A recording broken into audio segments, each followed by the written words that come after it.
So let us see now. In the previous classes we have already discussed about the difference between mixture and a compound. Mixture compound के अंतर को हमने पिछले class में देख लिया था, और एक मिक्सचर को और एक कंपाउंड को क्या है, कैसे पहचाने, वो भी बता दिया था। अब कुछ क्वेश्चंस का सॉल्यूशंस कीजिए, क्योंकि बहुत सारे चीजों को हमने आपको पढ़ाया है, लेकिन आपसे क्वेश्चंस बन ही नहीं रहे हैं, तो फिर क्या फायदा। So see the questions that may be you are answering or not.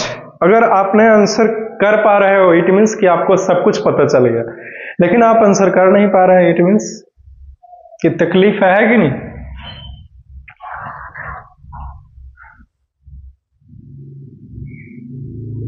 Explain why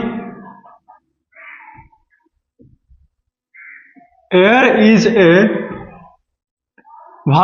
is considered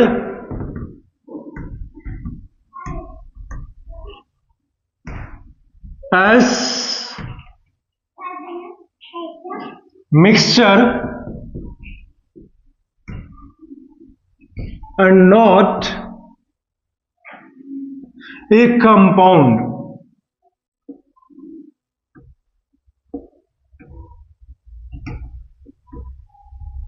this is our questions. Clear? Questions क्या है समझ लीजिए। क्वेश्चन बहुत ही आसान है, आपको बस ये बताना है कि हम लोग एयर को मिक्सचर बोलें, कंपाउंड ना कहें, का है। ठीक है, ये क्वेश्चन है। क्यों कहें कि एयर मिक्सचर है, कंपाउंड नहीं है, कारण बताइए। तो टोटल एक नहीं बल्कि पांच कारण है। ठीक है, सभी को आपको बताना पड़ेगा 1 by 1 करके, ठीक, क्योंकि मैंने आपको पढ़ाया है। Let us see the answer. Following are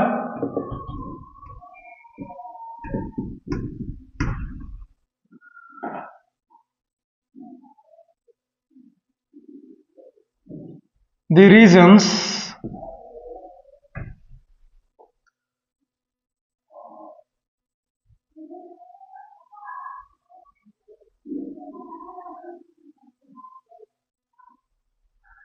इसको सेंटेंसेस को इसको ऐसे लिख,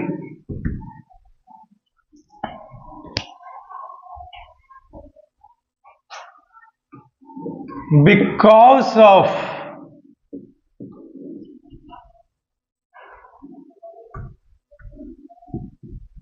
following reasons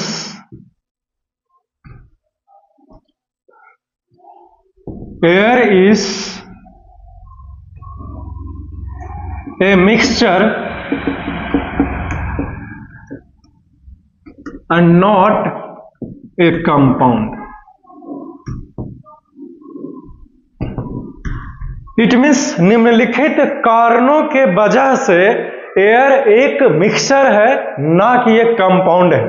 सबसे पहला है कि नहीं,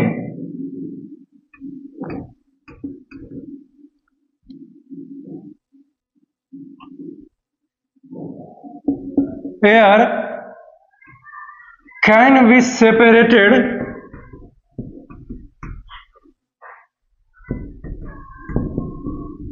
into its constituent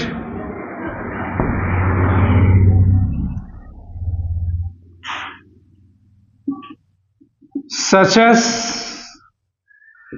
oxygen, argon, nitrogen and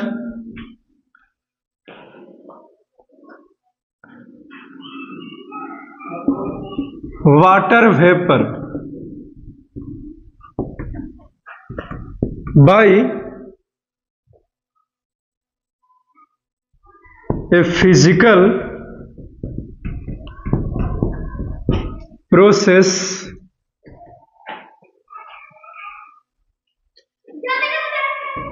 named fractional distillation.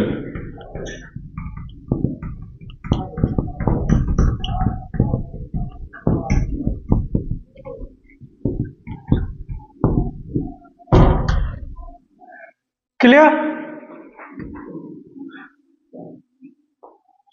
दूसरा reason,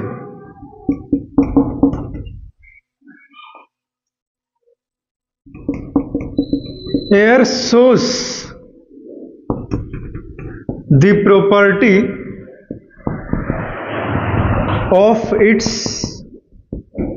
constituent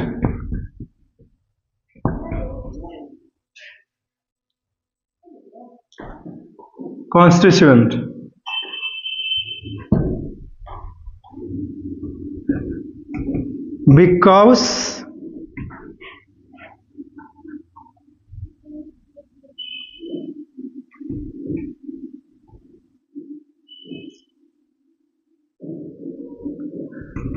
carbon can turn lime water milky.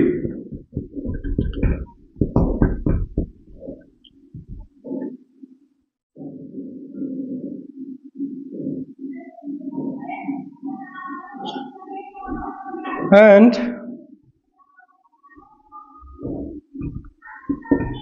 air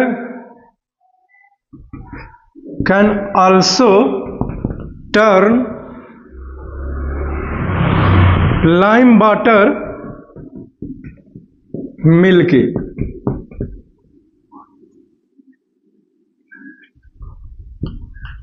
Slowly. Also, oxygen supports life.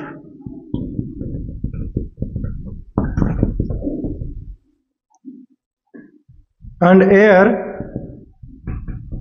also supports life.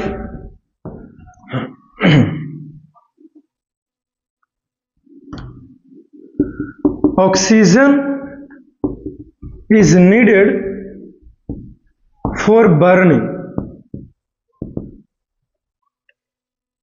and air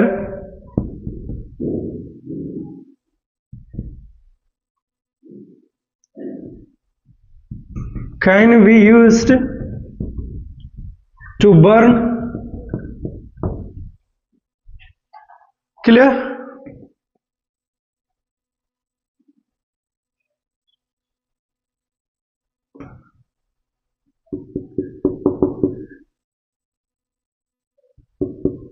Air can be made by mixing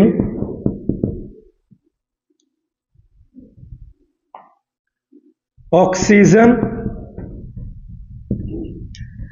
argon, carbon,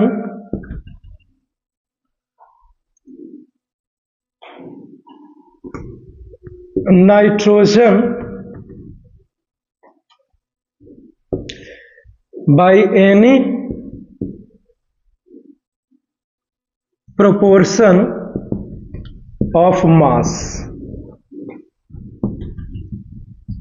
So it is a physical change.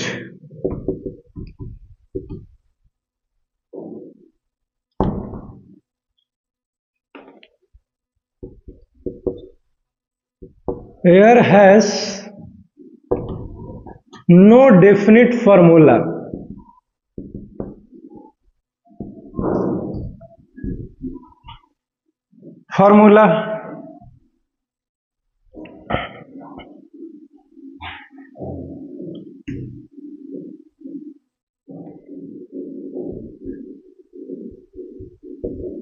Air has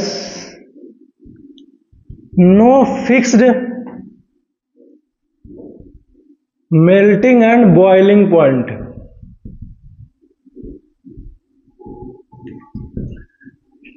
आया है ना नीचे वाला? हाँ ठीक है, चलो खत्म हो गया जी, ये खत्म होता है,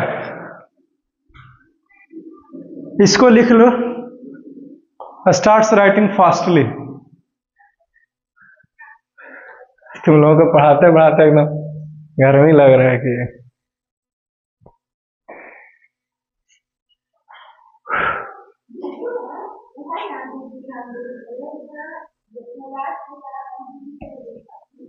चलिए इसको बारी बारी से समझ लो कि हमने क्यों कहा कि एयर एक मिक्सचर है ना कि एक कंपाउंड है। ऐसा इसलिए क्योंकि एयर जिस भी कंपोनेंट से बना है उसको हम लोग अलग कर सकते हैं। जैसे एयर में ऑक्सीजन होता है, कार्बन होता है, आर्गन होता है, नाइट्रोजन होते हैं और भी बहुत कुछ, उसको हम लोग अलग कर सकते हैं। कैसे करेंगे? तो एक स्पेशल प्रक्रिया है जिस प्रोसेस का नाम है फ्रैक्शनल डिस्टिलेशन। आगे के टॉपिक में पढ़ना है इसी चैप्टर में फ्रैक्शनल डिस्टिलेशन के बारे में। Is it clear? तो पहला, चूंकि अलग कर सकते हैं, और मिक्सचर को क्या है कि उसको अलग कर सकते हैं, और एयर को हम लोग अलग कर रहे हैं उसको जिस भी चीजों से बना है एयर, इसीलिए ये मिक्सचर है। दूसरा सबूत नंबर 2 कि एयर एक मिक्सचर है, हमने लिखाया, ध्यान से देखना,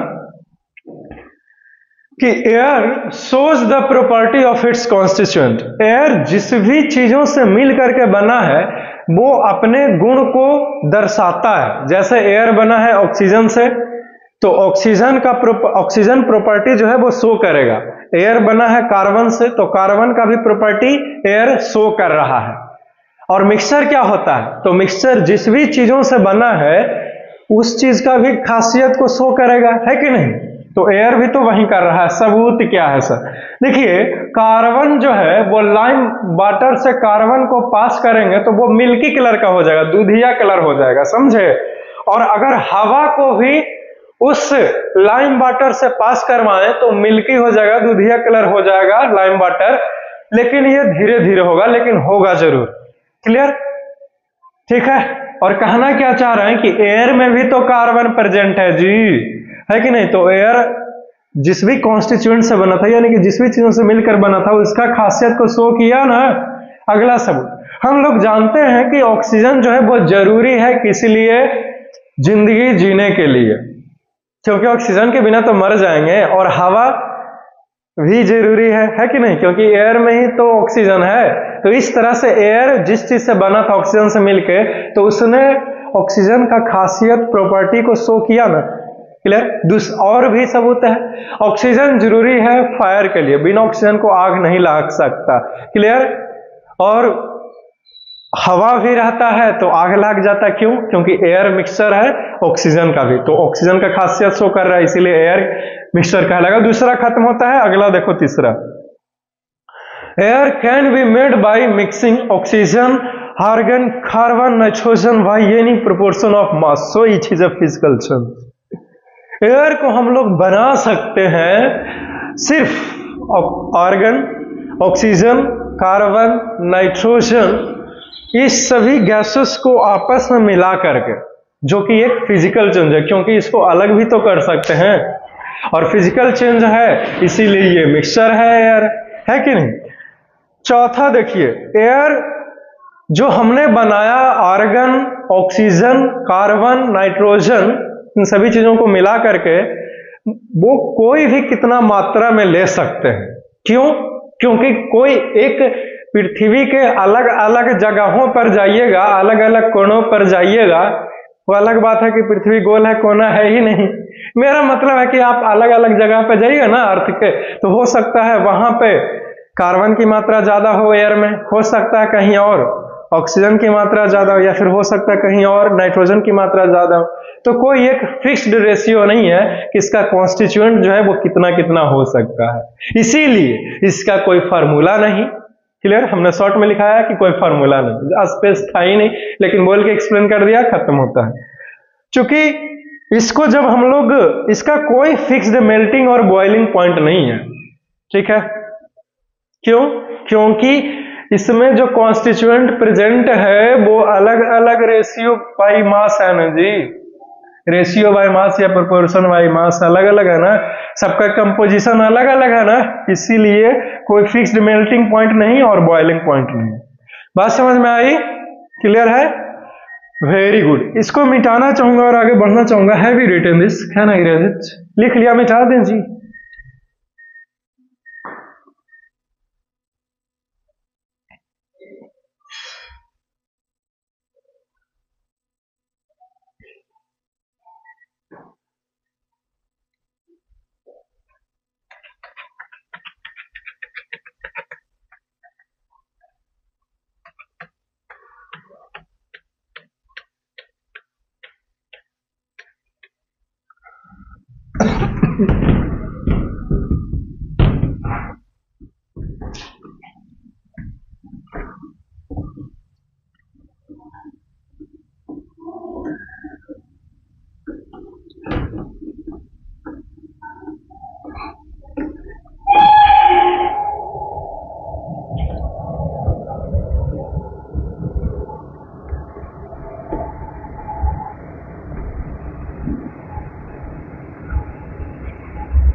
नेक्स्ट क्वेश्चंस, अगले तरह के क्वेश्चंस देखते हैं।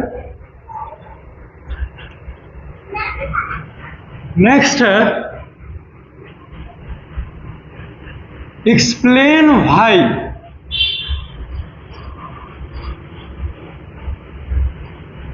Water is a compound and not a mixture.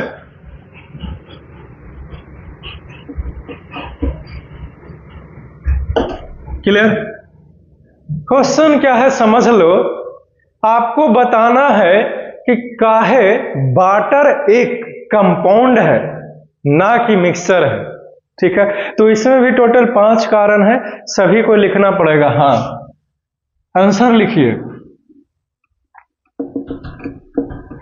Because of flowing reasons, water is a compound.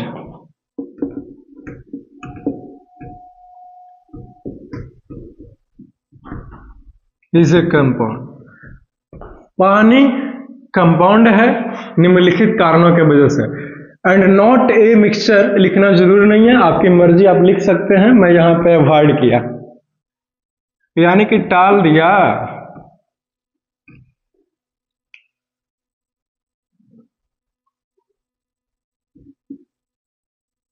It cannot be separated into its constituent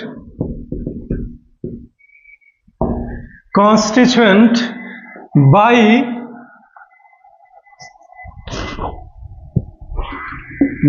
physical process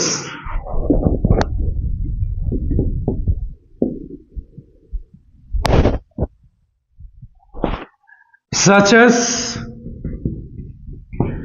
evaporation, filtration,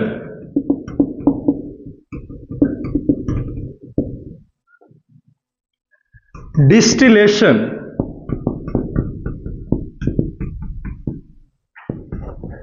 solvents and magnets। ठीक। दूसरा, water cannot source the property of its constituent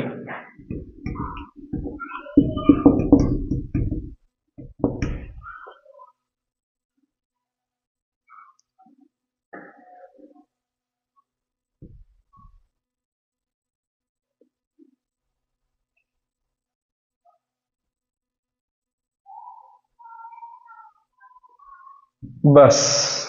next,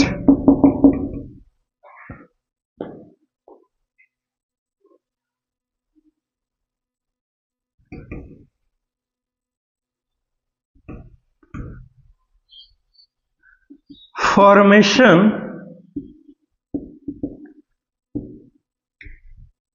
of water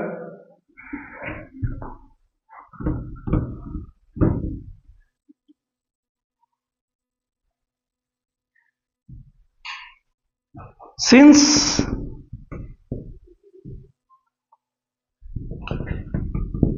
water is because कर दो,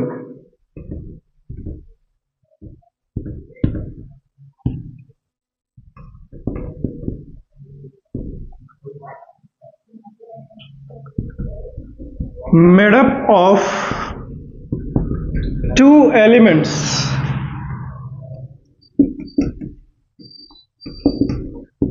such as hydrogen and oxygen.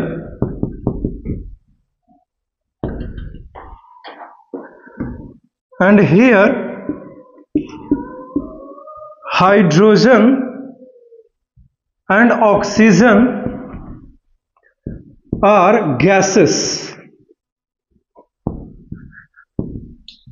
but water is a liquid.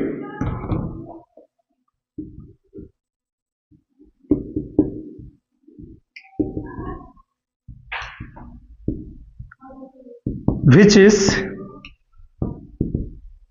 entirely different from its constituents.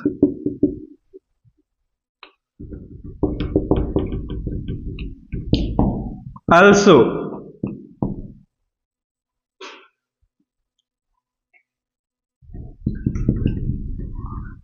oxygen is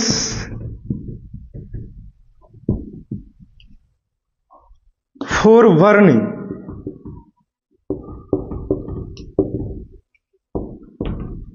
but water is not.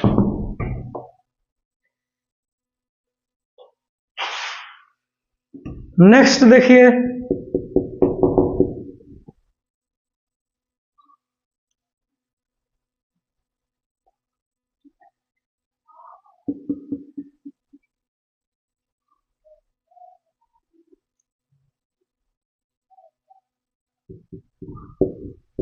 hydrogen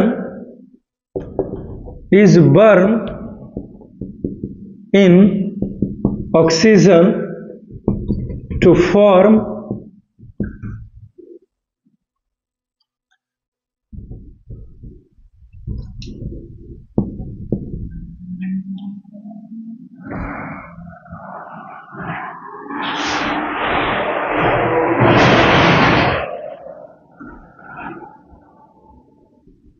that evolved or absorbed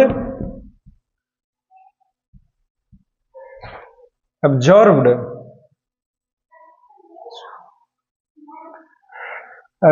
कैसे लिखा गया भाई? absorb, हाँ सही है।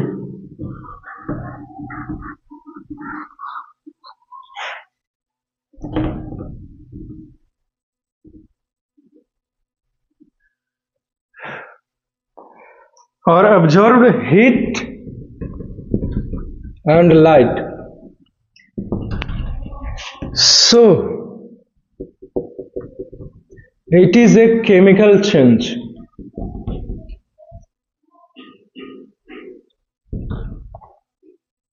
Next point, मेरे पास तो नीचे जगह बचा नहीं, इसीलिए मैं यहां से लिखना चाहूंगा। ठीक, अगला क्या लिखें बोलिए?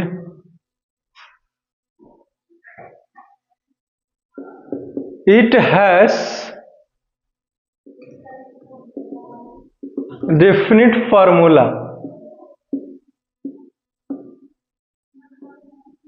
as oxygen and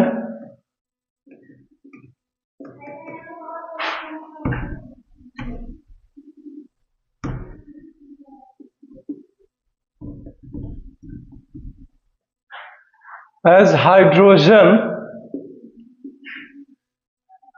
and oxygen combined in fixed proportion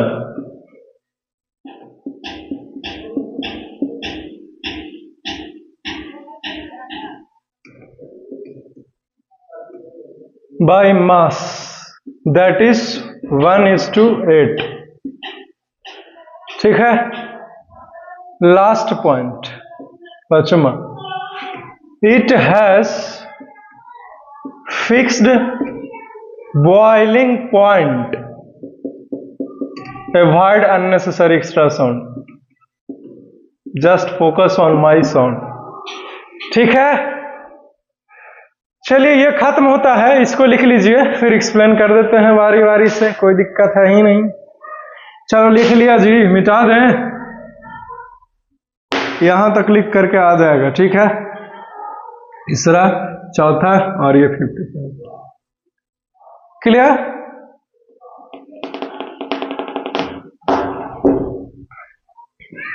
अब समझो बारी बारी से, हमने क्यों कहा कि वाटर एक कंपाउंड है ना कि एक मिक्सचर है। ऐसा कहने का एक नहीं बल्कि टोटल 5 कारण है। ठीक, let me explain about that. सबसे पहला रीजन, वाटर जिस चीज से बना है हम लोग उसको सेपरेट कर सकते हैं, वो भी फिजिकल प्रक्रिया से। वाटर बना है ऑक्सीजन से और हाइड्रोजन से, क्या हम लोग उसको कर सकते हैं अलग? फिजिकल प्रक्रिया से करके देखा जाए। सबसे पहले इवेपोरेशन करते हैं, या फिर इवेपोरेशन या वेपोराइजेशन सब बराबर हुआ, अलग ऑक्सीजन मिला हाइड्रोजन मिला नहीं मिला, इट मीन्स कि इसे अलग नहीं कर पा रहे हैं क्योंकि यह एक कंपाउंड है। अगला process, water can not shows the property of its constituent. Water जिस चीज से भी बना है, हाइड्रोजन से और ऑक्सीजन से मिल करके, आप उसको अलग नहीं कर सकते, वो तो आपने देख लिया, लेकिन उसका प्रॉपर्टी भी शो नहीं करता है। ठीक, उसका सबूत क्या है? हमने लिखा दिया है, हमने बोला कि चूंकि हाइड्रोजन और ऑक्सीजन तो गैस है लेकिन वाटर वो तो लिक्विड है। ठीक, और यहां तक लिखाया कि ऑक्सीजन के प्रेजेंस में आग लहकता है, फायर हो सकता है, लेकिन पानी डाल दें तो आग बुझ जाएगा, जो कि एकदम अलग है भाई उसके कॉन्स्टिट्यूएंट से। दूसरा सबूत खत्म होता है। तीसरा हमने लिखाया कि हाइड्रोजन को अगर ऑक्सीजन में बर्न करें तो हमें वाटर मिलता है, और इस समय बहुत सारा हीट लेता भी है और देता भी है। ठीक है, इसीलिए यह एक केमिकल चेंज है, और जो केमिकल चेंज वो कंपाउंड। क्लियर? चौथा पॉइंट, लेट अस सी, भी हमने लिखाया कि चूंकि इसका वाटर का एक केमिकल फार्मूला है H2O, इसीलिए ये कंपाउंड है। क्यों? क्योंकि जो इसका कॉन्स्टिट्यूएंट है ना, वो एक फिक्स्ड प्रोपोर्शन बाय मास से कंबाइन किया है, उसका रेशियो है हाइड्रोजन और ऑक्सीजन का, वो है 1:8। H2 ratio O is equal to 2:16 is equal to 1:8। खत्म होता है। फिफ्थ में देखिए, इसके पास एक फिक्स्ड बॉइलिंग पॉइंट है और मेल्टिंग पॉइंट भी है, तो लिख लीजिए बॉइलिंग एंड मेल्टिंग पॉइंट। अब पूछेगा कि बॉइलिंग पॉइंट कितना, पढ़ाते पढ़ाते थक गए। 100 degree, melting 0 degree, freezing point भी 0 डिग्री, तो उससे नहीं मतलब। क्लियर है? आगे बढ़ जाए तो ये खत्म होता है। 2 क्वेश्चन और, बस 2 क्वेश्चन और। चलिए, have you written this? Can I erase it?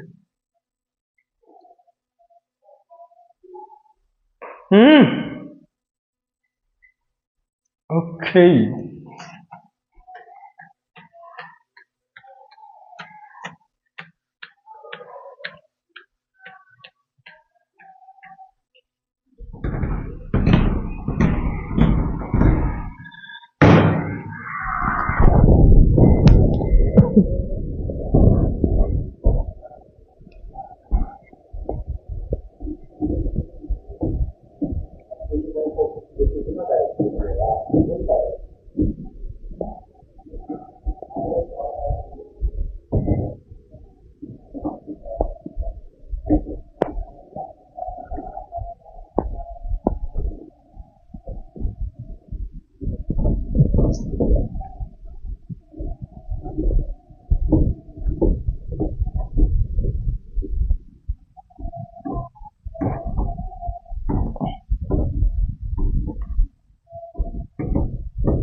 Next questions, ठीक है।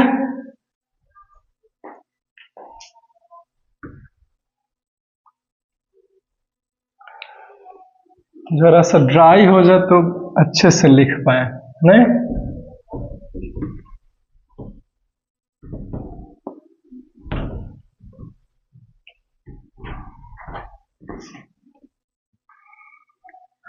Ready? I am also on, I am on. अरे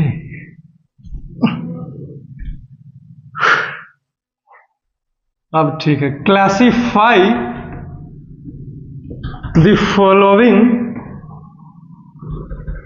substances as mixture, element and compound.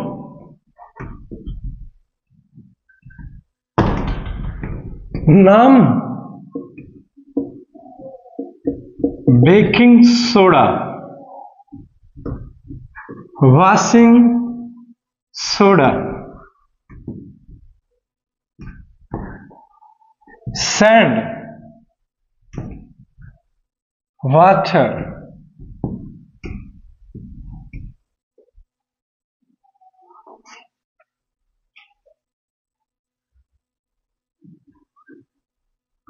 Sulphur,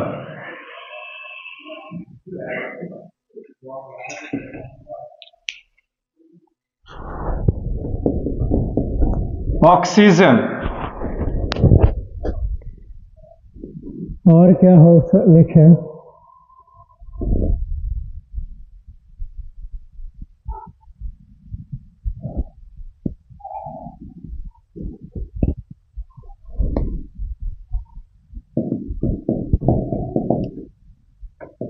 क्विकलाइन,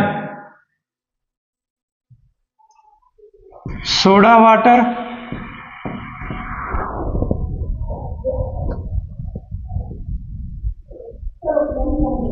silver,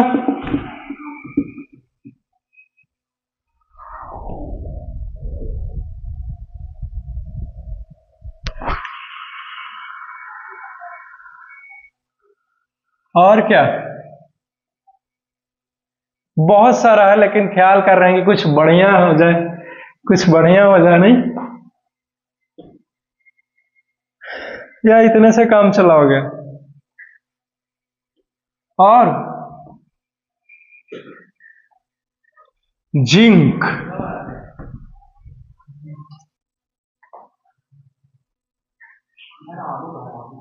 milk,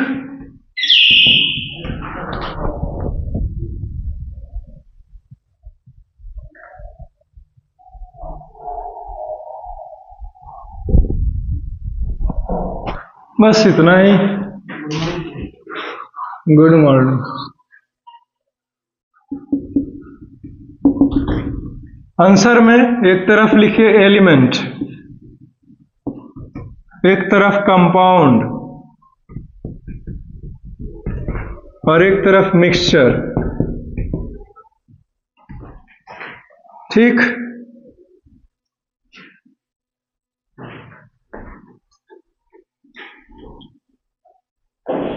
कौन है इसमें से एलिमेंट?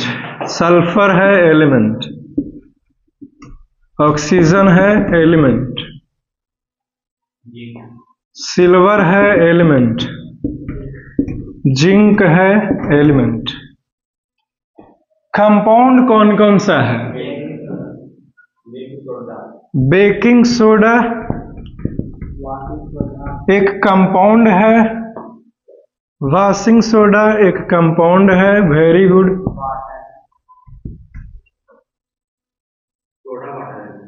वाटर कंपाउंड है, क्विकलाइन कंपाउंड है, अब है ही नहीं। सैंड मिक्सचर है, बाकी जो बची है सब मिक्सचर है। Soda water. चलो खत्म हो गया जी। तो ये कुछ क्वेश्चंस था। मिल्क बच गया है, ये भी वेरी गुड, ये भी मिक्सचर्स कहलाएंगे।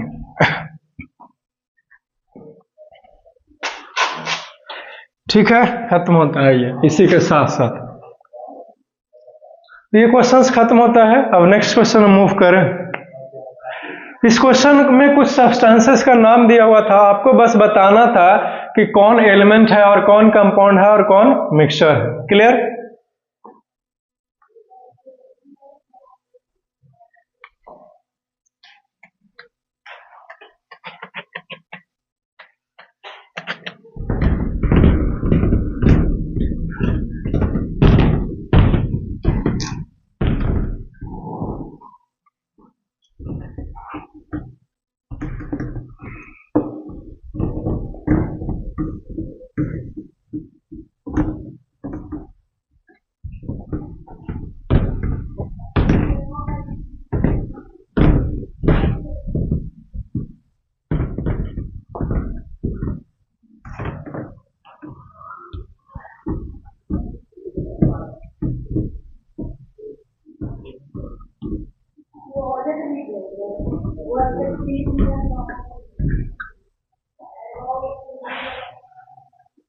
Next questions, last question.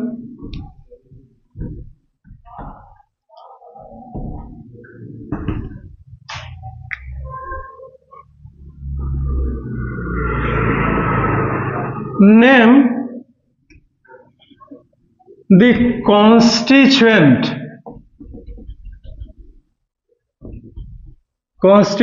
of given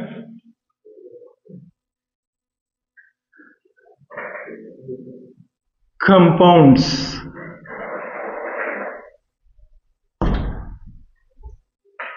ए में बेकिंग सोडा, ठीक है, बी में वॉशिंग सोडा, सी में क्विकलाइम, सोडियम सल्फेट, ई में है वाटर। बस इतना ही। ये कुछ टोटल 5 गो कंपाउंड का नाम दिया हुआ है। आपको बस बताना है कि ये पांचों कंपाउंड किस चीज से बना है। कॉन्स्टिट्यूएंट का मतलब तो आपको पता है ना, किस चीज से बना है। तो बारी बारी देखते हैं, है कि नहीं। सबसे पहले ए का आंसर, ठीक है, हम लोग लिखेंगे बेकिंग सोडा है ना, sodium hydrogen carbonate is called baking soda whose formula is NaHCO3. So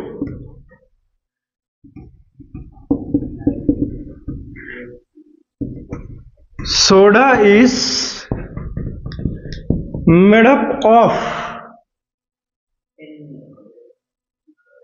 4 elements,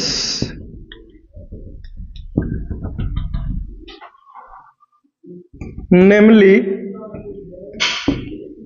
sodium, hydrogen, carbon and oxygen. ठीक है, कंपाउंड वाले टॉपिक में हमने आपको ऑलरेडी बताया हुआ क्या है।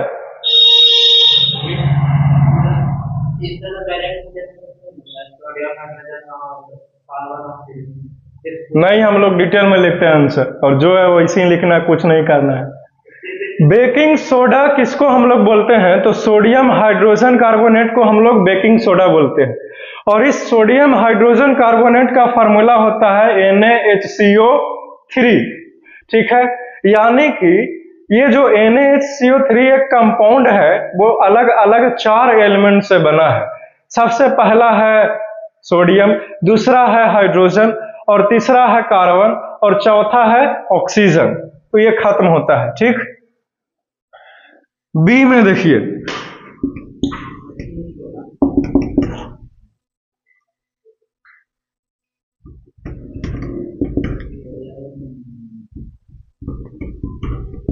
सोडियम कार्बोनेट, फार्मूला बोलो, is called washing soda.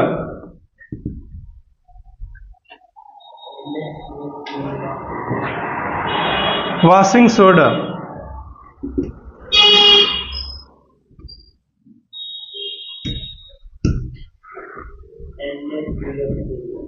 NaCO3 या Na2CO3? whose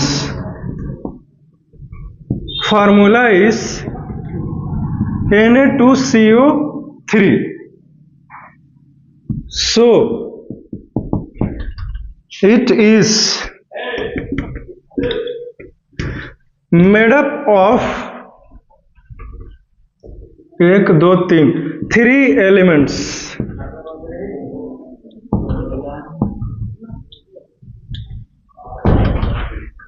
Namely sodium, carbon and oxygen.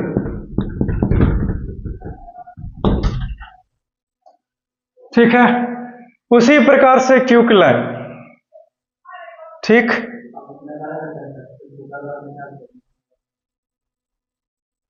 क्यूकलाइन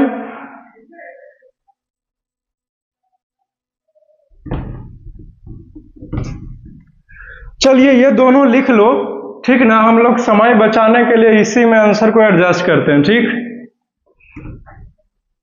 तो ये हो जाएगा सी नंबर,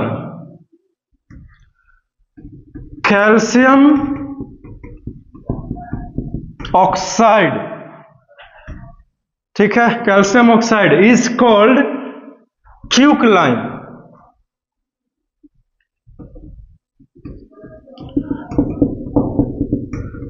जिसका फार्मूला होता है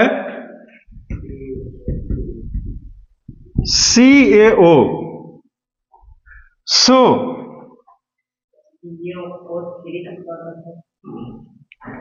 जितना वैसे एडजस्ट थोड़ी होगा, पूरा लिखे पड़ता है कि दिमाग लगे।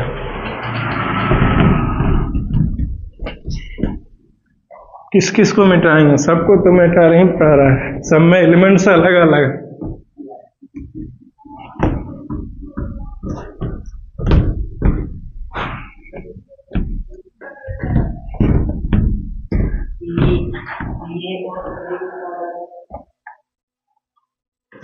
है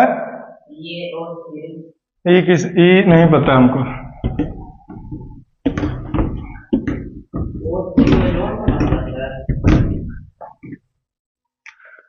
आई हैव नो आइडिया। शॉर्ट में आंसर देखिए, सी का आंसर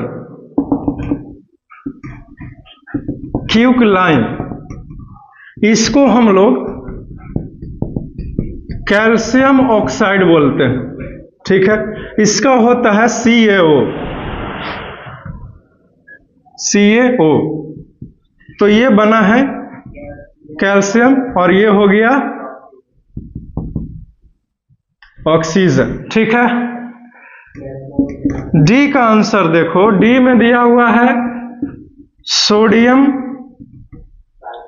सल्फेट, ठीक है। इसका फार्मूला होता है Na2SO4। सोडियम, Na मतलब सोडियम, S मतलब सल्फर और O मतलब ऑक्सीजन, ठीक है। ई नंबर में देखिए, ई में है वाटर। इसको फार्मूला होता है H2O। H का मतलब हाइड्रोजन और O का मतलब ऑक्सीजन। इस तरह से ये खत्म होता है। तो वाटर का फार्मूला H2O, तो वाटर का कॉन्स्टिट्यूएंट है हाइड्रोजन और ऑक्सीजन। सोडियम सल्फेट का फार्मूला Na2SO4, इसका कॉन्स्टिट्यूएंट है सोडियम सल्फर और ऑक्सीजन, खत्म। क्यूकलाइन को ही कैल्शियम ऑक्साइड बोलते हैं, इसका फार्मूला होता है CaO, Ca मतलब कैल्शियम, O मतलब ऑक्सीजन, तो कैल्शियम ऑक्साइड यानी कि क्यूकलाइन का कॉन्स्टिट्यूएंट है कैल्शियम और ऑक्सीजन। इसी के साथ ये क्वेश्चन जो है वो खत्म होता है। ठीक है, तो बहुत डिटेल में सब कुछ बताते हुए, क्वेश्चंस का प्रैक्टिस करते हुए ये खत्म होता है। ठीक, अब तो समय रहा ही नहीं। ठीक है, तो अगले क्लास में जब मिलेंगे तो बहुत सारा टॉपिक जिसका नाम है the case of a solution और the case of an alloys, फिर सॉल्यूशन, सस्पेंशन और colloid. See you soon in the next class, and for that you must wait. Have a nice day. Enjoy your day. Take care.